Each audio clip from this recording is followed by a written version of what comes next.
आज Uttaranchal press club में हेमंत पांडे जी पहुंचे हैं और हेमंत पांडे जी किसी परिचय के मोहताज नहीं है।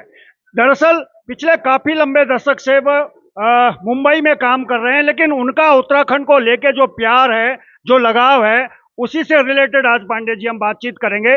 सबसे पहला सवाल, मूल निवास भू कानून पर क्या सोचते हैं हेमंत पांडे? जो सोचते हैं उसका परिणाम आज देखने को मिल रहा है तो अच्छा लग रहा है। और उसमें किसी और तरह की भी सुधार होगी तो वो भी हम संभावना रखते हैं कि वो पूरे होंगे, क्योंकि हाई कमान या आला कमान ना देश की राज्य की जनता होती है। जी। तो मुख्यमंत्री जी ने आला कमान का ध्यान रखा, लोगों की भावनाओं को समझा, उसको पटल पर लाए। उसमें सुधार की गुंजाइश रहेगी, डेफिनेटली रहेगी। तो उसमें भी सुधार और अच्छे होंगे, ये उम्मीद है इस वक्त। लेकिन दो जिले उन्होंने छोड़ दिए, उधम सिंह नगर और हरिद्वार। क्या लगता है कि वो ठीक, उसमें भी कोई तकनीकी कोई बात होगी या उनको भी ले लेना चाहिए था? देखो, मैं सच्चाई से बात करूं तो मैं इस मामले का स्पेशलिस्ट नहीं हूँ, ओके। इसका विशेषज्ञ नहीं हूँ। हम्म। तो उन्होंने जो निर्णय लिया होगा वो मुझसे बेहतर लिया होगा, जी। सच्चाई की बात बोलूं। लेकिन इससे अगर किसी तरह का असंतुलन राज्य में बने तो इस बारे में भी वो सोचेंगे। डेफिनेटली उनके पास बहुत बढ़िया टीम है, बहुत अच्छे लोग हैं, उनको राय देंगे। लेकिन मैंने एक शब्द में जो बोला, यदि उन्हें लग रहा हो कि असंतुलन है तो वो भी ठीक करें। उत्तराखंड की अगर हम बात करें तो उत्तराखंड के कलाकार बहुत बुरी स्थिति में है पांडे जी। आज भी अगर आप देखेंगे कि गढ़ रत्न नरेंद्र सिंह नेगी जी को संस्कृति विभाग में अपने कलाकारों के लिए धरने पे बैठना पड़ा है। वो जो उनका पैसा होता है वो पैसा समय पे नहीं मिल पाता। इसमें क्या कहेंगे? देखो, ये सरकारी प्रक्रिया है, इसमें फिर मैं आपको बोल रहा हूँ, सरकारी जो सिस्टम है ना, ऑफिस ऑफिस मैंने 10 साल किया है, जी। कल आना परसों आना। हाँ। तो उस प्रक्रिया से तब तक निकलना पड़ेगा जब तक भ्रष्ट ऑफिसर की पूर्ण रूप से मृत्यु नहीं हो जाती है, या उस राक्षस को हम पूरी तरह खत्म नहीं कर देते। ये काम भी उत्तराखंड के लोगों का है कि हमने अपने देवभूमि, जब हमको बोला गया है, जब हम देवभूमि हैं, तो देवभूमि के हर उस व्यक्ति का कर्तव्य है कि उस रिश्वतखोर ऑफिसर को सरेआम सड़क पर लाकर उसका उसका कुछ कांड ऐसा करे कि दोबारा रिश्वतखोरी के बारे में कोई कर न सके। क्यों?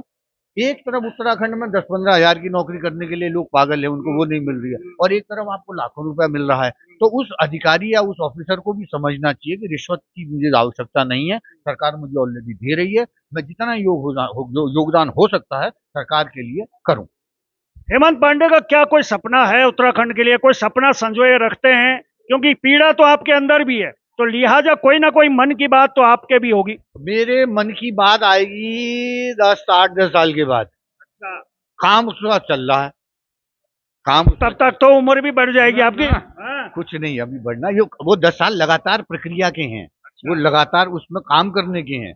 और बड़ा अच्छा लग रहा है कि इसकी शुरुआत में एक तो सबसे पहले अपने गांव से कर रहा हूँ। अपने गांव में शूटिंग विलेज बना रहा हूँ, जहाँ हर गांव टूटा फूटा घर, हर चीज काम आएगी। उसमें नया कंस्ट्रक्शन कर रहा हूँ, क्योंकि खोली हमको बाखली बनानी है। पहाड़ों के घरों में का साइज छोटा होता है, कैमरा रखना है, लाइट रखना है, तो एक्टर नहीं आएगा, एक्टर आ गया तो कैमरा नहीं आ पाएगा।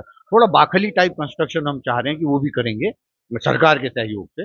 वो एक शुरुआत में चाहता हूँ, ऐसी और जगह भी हो, और लोग भी अलग अलग फील्ड में, चाहे वो एक्टिंग ही नहीं, फिल्म सिनेमा के नहीं, और फील्ड में भी आपके कार्यक्रम के माध्यम से किसी व्यक्ति को अगर लगता है कि यार मैं अपने उत्तराखंड के लिए, अपनी जन्मभूमि के लिए कुछ करना चाहता हूँ, तो उसको भी आना चाहिए। उसका मनोबल बढ़ेगा, वो स्टेब्लिश होगा, तो मेरी आत्मा को भी खुशी मिलेगी कि मेरा प्रयास है 4 आदमी और आगे बढ़े। लेकिन एक सवाल ये भी है कि उत्तराखंड की जितनी भी क्षेत्रीय फिल्में बन रही हैं, तकनीकी रूप से वो बॉलीवुड को टक्कर नहीं दे पा रही। मैं खुद अभी बोलिया काका करके आया हूँ, गढ़ वाली पिक्चर करके आया हूँ। तो चीजें बदल रही, उसमें डायरेक्टर है राव जी, जो 30-40 साल ऑलरेडी पूरी इंडस्ट्री में काम कर चुके हैं, मद्रास बॉम्बे। तो उनके साथ मुझे टेक्निक बड़ा मजा आया, टेक्नीशियन भी बड़े अच्छे थे। और मैं गढ़वाली कुमाऊनी सब करते रहता हूँ, लेकिन उन कलाकारों के ऊपर या उन टेक्नीशियनों को भी इन बड़े लोगों के साथ या बाहर के लोगों के साथ काम करेंगे तो आपको भी पॉलिशिंग करने का मौका मिल रहा है, तकनीक बढ़ रही है। आप सोचो, 5 साल पहले का गढ़वाली एल्बम आप देखोगे और आज का देखोगे तो उसमें निश्चित रूप से तरक्की है, चेंज आया। क्योंकि मैं चेंज नहीं करूँ, आप हमारा जो नया बच्चा आया ना, वो चेंज करेगा। लेकिन हेमंत पांडे ने तो ऋतिक रोशन के साथ भी काम किया है, तो हमारे जो प्रोड्यूसर डायरेक्टर हैं कभी हेमंत पांडे को फोन करते हैं कि पांडे जी इसमें कैसा होगा या ऐसा होगा, क्योंकि आपके पास में वो अनुभव तो है। हाँ हाँ, जिस लायक हम हैं उसमें हम किसी के भी काम आना चाहते हैं तो हम आना चाहते हैं। और उससे हमें, हमारी आत्मा को भी अच्छा लगेगा, अपनी धरती के लिए कुछ, किसी के लिए कोई अच्छा कर पा रहे हैं। वो तो निश्चित रूप से जब आप भागवत कथा में बैठते भी हैं तो पुण्य मिलता है, तो ऐसे कोई फिल्म का हिस्सा हम नहीं भी हैं तो भी शामिल हैं, तो वो पुण्य हमें भी मिले, हमारी आत्मा को खुशी होगी। चलिए, आने वाली फिल्मों के लिए बहुत बहुत शुभकामनाएं, और हम उम्मीद करेंगे कि गढ़वाली और कुमाऊनी के बीच में कोई फिल्म आपकी ऐसी हो जो पलायन का दर्द भी दिखा सके। पांडे जी, जानना ही चाहते हो तो सुनो, हाँ अभी मेरी एक पिक्चर आ रही है अक्षय कुमार के साथ, वेलकम टू द जंगल, जी, उसकी शूटिंग चल रही है, हिंदी वो आएगी। और विक्रम भट्ट की हॉन्टेड 2, वो बढ़िया हॉरर पिक्चर है, उसमें 4-5 मेन रोल है, उसमें एक मेन रोल है, वो 26 सितंबर को रिलीज हो रही है। और गढ़वाली बोलिया काका करके आया हूँ। अब कुमाऊनी में बन रही है ओइजा बाग, और गढ़वाली में नौच ये वही बाग, और इंग्लिश में नाम है Lakhpat Singh beyond Jim Corbett. Very पूरी गुड। दुनिया हमारे हीरो को पहचाने, हम यही चाहते हैं। चलिए,